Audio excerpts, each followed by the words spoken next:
నమస్కారం దుర్గా కుమార్ గారు. నమస్కారం సుధాకర్ గారు. మన వీక్షకులు కూడా శివరాత్రి శుభాకాంక్షలు. తాజాగా వైఎస్ వివేక కూతురు సునీత గారు ఈ నెల 15న ఆత్మీయ సమ్మేళనం పేరుతో ఒక సభనైతే నిర్వహించాలని చెప్పి ప్లాన్ చేయడం జరిగింది. మరి ఎందుకు ఎప్పుడు ఉన్నట్టుండి ఒక్కసారిగా ఆత్మీయ సమ్మేళనం పేరుతో ఒక సభను నిర్వహించాలనుకుంటున్నారు? ఎందుకు వైసీపీ దీనికి ఉలిక్కిపడి సభ కూడా జరగకుండా అడ్డుకునే ప్రయత్నం చేస్తున్నారు? అంటే ఇప్పుడు రేపు మార్చి 15కి 5 సంవత్సరాలు పూర్తయినట్టండి ఆయన చనిపోయి.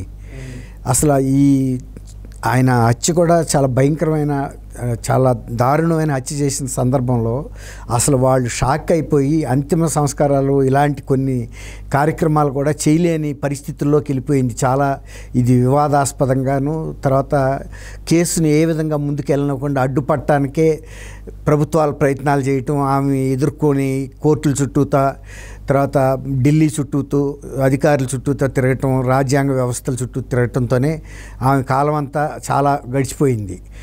ఇప్పుడు ఆమెకి ఒక రకమైన పట్టుదల పెరిగింది. కనీసం తండ్రి ఆత్మశాంతి కోసం నేను 5 సంవత్సరాల పాటు ఏ మాత్రం కూడా కేసును ముందుకు తీసుకెళ్ళలేకపోయాను, ఆయనకి ఆత్మశాంతి చేకూర్చలేకపోయాననే ఒక బాధ. ఈ పరిస్థితుల్లో ఆమె ప్రభుత్వ వ్యవస్థల మీద కానీ రాజ్యాంగ వ్యవస్థల మీద కన్నా కూడా ఇక ప్రజల యొక్క తీర్పును కోరదలుచుకుంది. ఎందుకంటే స్థానికంగా ఈ కుటుంబం గత 45 ఏళ్లుగా రాజకీయాల్లో ఉంది కాబట్టి ప్రజల ముందు ఈ వ్యవహారం మొత్తాన్ని పెట్టదలుచుకుని ఆమె ఢిల్లీ వెళ్ళి జాతీయ స్థాయిలో ఇంకొకసారి జాతీయ మీడియాకి ఉద్దేశించి ఒక ప్రెస్ మీట్ పెట్టారు. జాతి మొత్తం, ముఖ్యంగా ఆంధ్రప్రదేశ్ తర్వాత కడప జిల్లా ప్రజలకి ఒక సందేశం ఇవ్వదలుచుకుంది, ఒక శంఖారావం లాగా. అంటే జగన్మోహన్ రెడ్డికి ఓటేయొద్దు, ఇతను ఒక హంతకుడు, సొంత బాబాయిని చంపి కూడా తన్ను కూడా బెదిరించాడని, కాబట్టి ఇటువంటి హంతకులతో మనకు ప్రయోజనం లేదని బాహాటంగా చెప్పేసింది ఆమె.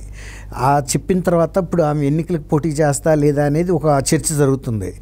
మళ్ళీ పులివెందుల్లో ఆమె ఒక ప్రెస్ కాన్ఫరెన్స్, ఆత్మీయ సమ్మేళనం అంటే వైఎస్ ఫ్యామిలీస్కి, వాళ్ళ కుటుంబానికి ఈ చిరకాలంగా ఆత్మీయులుగాను, తర్వాత శ్రేయోభిలాషులుగా ఉన్న వాళ్ళని, తర్వాత వివేకానంద రెడ్డి గారి అభిమానుల్ని, వీళ్ళందరినీ కూడా కలవదలుచుకున్నారు ఆమె. వ్యక్తిగతంగా కలిసి వాళ్ళతో పాటు ఈ బాధను షేర్ చేసుకోవటం. ఇప్పుడు గతంలో జగన్మోహన్ రెడ్డి ఓదార్పు యాత్ర చేశాడు కదండి.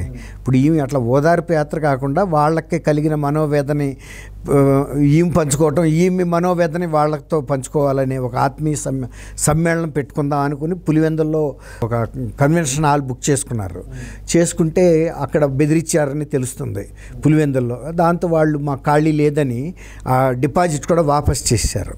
అసలు వాళ్ళు బుక్ చేశారంటేనే ఖాళీ ఉంటేనే డిపాజిట్ తీసుకుంటారండి. ఇక వాళ్ళ దాని మీద చర్చ అనవసరం, ఆమెకి అర్థమైపోయింది. ఇప్పుడు ఇన్ని 5 సంవత్సరాల నుంచి కేసునే ముందుకు పడిన వాళ్ళు ఇవాళ ఆమె ప్రెస్ కాన్ఫరెన్స్ అడ్డుకోవడం పెద్ద విషయమేం కాదు. అందులో పులివెందుల్లో ఆమె కనుక నోరిప్పితే ఇంకా ప్రజల్లో బాగా దావానంలాగా వెళ్ళిపోద్దన్న భయం వాళ్ళకు వచ్చింది. కనీసం ఆ భయం కల్పించడం అనేది కూడా ఒక రకంగా ఈ నైతిక విజయంగా చెప్పుకోవాలి. దాంతో ఆమె ఏం చేసిందంటే నెక్స్ట్ బెస్ట్ ఆల్టర్నేటివ్ ఏంటి, కడప జిల్లా అయినా కూడా పర్వాలేదని జిల్లా కేంద్రంలో ఇవాళ బుక్ చేసుకుని ఆమె షేర్ చేసుకోదలిసింది ఆమె అభిప్రాయాలని. అట్లాగే వాళ్ళ అభిప్రాయాలు ఎలా ఉన్నాయో కూడా తెలుసుకోగోరుతుంది ఆమె. ఎన్నికల్లో పోటీ చేస్తే ఎక్కడ పోటీ చేయాలి, ఎవరు పోటీ చేయాలి, ఏ పార్టీ అని కూడా ఇంకా వాళ్ళకి స్పష్టతకు రాలేదు సుధాకర్ గారు. ఏ వేదిక నుంచి పోటీ చేయాలి, లేకపోతే ఇండిపెండెంట్గా పోటీ చేయటమా, సౌభాగ్యం గారు పోటీ చేస్తే ఎలా ఉంటుంది, తర్వాత డాక్టర్ సునీత గారు పోటీ చేస్తే ఎలా ఉంటుంది, ఇవన్నీ కూడా ఆత్మీయులతో చర్చించాలనేది భావంగా కనిపిస్తూ ఉంది. అయితే వీళ్ళకు వచ్చిన పరిస్థితి ఏంటంటే నిజంగా సునీత కనుక పులివెందుల్లో పోటీ చేస్తే ఏ విధమైన రియాక్షన్ వస్తుందనేది వీళ్ళ ఊహ అందట్లా. వివేకానంద రెడ్డి గారికి అక్కడున్న పలుకుబడి, అలాంటి పలుకుబడి ప్రజల్లో కూడా నిజమైన అభిమానం ఉంది. ఆయనకి డబ్బులు ఇవ్వాల్సిన అవసరం కూడా లేదు, ఆయన పేరే చాలు. అందులోనూ ఆయన ఆ రకంగా దారుణంగా హత్య చేసిన తర్వాత అందరి సానుభూతి సునీత పట్ల ఉంది, సౌభాగ్యం గారి పట్ల ఉంది.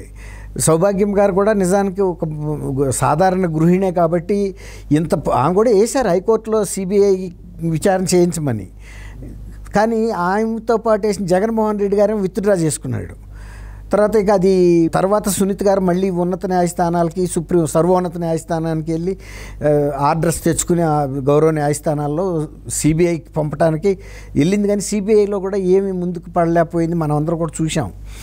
ఆయన్ని అవినాష్ రెడ్డిని కూడా కర్నూలులో అరెస్ట్ చేయలేని పరిస్థితి. ఇప్పుడు రాష్ట్ర ప్రభుత్వం సహకారం లేకుండా సిబిఐ కూడా విచారణ చేయలేదు సుధాకర్ గారు. అందుకే సునీత గారు మళ్ళీ అర్థం చేసుకుని ఆంధ్రప్రదేశ్ పోలీసులు నమ్ముకుంటే పని అవ్వదని తెలంగాణ పోలీసులకి పెట్టుకుందామి, వీళ్ళ పర్యవేక్షణలో సిబిఐని దర్యాప్తు చేయమని. కానీ అవినాష్ రెడ్డి గారు ఆ రోజు ఉంది ఎక్కడున్నారు? ఆంధ్రప్రదేశ్ కర్నూలులో ఉన్నాడు. కర్నూలులోకి మరి ఇప్పుడు తెలంగాణ పోలీసు వెళ్ళలేదు కదా. అట్లా కొన్ని టెక్నికల్ అంశాలు కూడా అడ్డం పడినాయి ఆమెకి. ఇప్పుడు మీరు అన్నట్టు ఇవాళ 15వ తారీఖు ఆత్మీయ సమ్మేళనంలో కొంత క్లారిటీ వస్తుంది, ఎక్కడి నుంచి పోటీ చేస్తారు, ఎవరు చేస్తారు. అసలు ఇవన్నీ ఇట్లా ఉండగా అసలు జగన్మోహన్ రెడ్డి గారు కూడా చాలా వ్యూహాత్మకంగా వ్యవహరిస్తున్నాడు. ఇప్పుడు పులివెందుల్లో తను పోటీ చేస్తాడా లేదా అనేది ఇంకా క్లారిటీ ఆయన ఇవ్వాల. ఎందుకు ఇవ్వలేదంటే ఆయనకున్న రీజన్స్ ఆయనకు ఉన్నాయి. వివేకానంద రెడ్డి గారి హత్య కేసు ఆయన మెడ మీద కత్తిలాగా వేలాడుతుంది. అది ఎప్పుడు ఎటు పడుతుందో తెలియని పరిస్థితుల్లో ఆయన సతమతం అవుతున్నాడు. ఇప్పుడు ఈ సునీత్ గారి యొక్క చర్యలను బట్టి వాళ్ళు ఎక్కడ ల్యాండ్ అవుతారో చూస్తారు వీళ్ళు పులివెందుల్లో. ఒకవేళ కనుక వాళ్ళు పులివెందుల్లోనే అయితే నేను అనుకోవటం ఆయన సరాసరి వాళ్ళ ఫ్యామిలీతో ఢీ కొంటాడని నేను అనుకోను. అవసరమైతే పక్క నియోజకవర్గం ఆదినారాయణ రెడ్డి గారిది అది ఉంది కదా పక్క జమ్మలమడుగు, బహుశా జమ్మలమడుగు నుంచి అయినా పోటీ చేయొచ్చు. అసలు ఆల్ టుగెదర్ అసలు ఇప్పుడు ఆయన ఇంకోటి కొత్త స్లోగన్ అందుకున్నాడు కదా, పేదలకిను పెత్తందారులకి మధ్య పోటీ అని. ఇప్పుడు ఆ స్లోగను అక్కడ పనిచేయదండి. కడపలో ఈయన ఎంత పెత్తందారో, ఈయనకి ఎంత ఆస్తిపాస్తులు ఉన్నాయో కడప జిల్లా ప్రజలకు తెలుసు. కాబట్టి ఇప్పుడు అన్ని వేల కోట్లు ఉండాయన్ని ఈయన పేదవర్గం అని ఎట్టా అనుకుంటారు? ఇప్పుడు ఆ రోజుల్లో ఆయన కొన్ని వందల ఎకరాల ఇడుపులపాయలో అసైన్డ్ భూములు కూడా ఉంటే, ఈయన చంద్రబాబు నాయుడు ముఖ్యమంత్రిగా ఉన్నప్పుడు రాజశేఖర రెడ్డి గారు ప్రతిపక్ష నాయకుడిగా ఉండి మా నాన్న తెలియక, అంటే రాజారెడ్డి గారు తెలియక కొన్నాడు ఇందులో అసైన్డ్ భూములని ఆయనంతటా ఆయనే స్వచ్ఛందంగా కూడా కొంత వాపస్ ఇచ్చారు. ఇప్పుడు అక్కడ ఎంతంత ఎస్టేట్లు ఉన్నాయో వాళ్ళకి తెలుసు. కాబట్టి ఈ స్లోగన్ పారాలంటే ఒక రకంగా ఉత్తరాంధ్ర ప్రజలైతే నమ్ముతారు. నాకేమీ మీడియా హౌస్ లేవు, ఇవేమీ లేవు, మీ బిడ్డని అని చెప్తున్నాడు కదా. అందుకని నా ఉద్దేశం ఏంటంటే అసలు రాయలసీమలో కూడా ఎక్కడ కూడా పోటీ చేయకుండా ఉత్తరాంధ్రాని ఎంచుకుంటే అసలు ఆయనకి సేఫెస్ట్. వీళ్ళతో పోటీ ఉండదు, వీళ్ళ మీద పోటీ చేసి ఎటువంటి విపత్కర పరిస్థితి ఫలితాలు వస్తాయో కూడా ఎవరు చెప్పలేని పరిస్థితి. అంటే జరిగిన సంఘటన అంత తీవ్రమైన సంఘటన అది.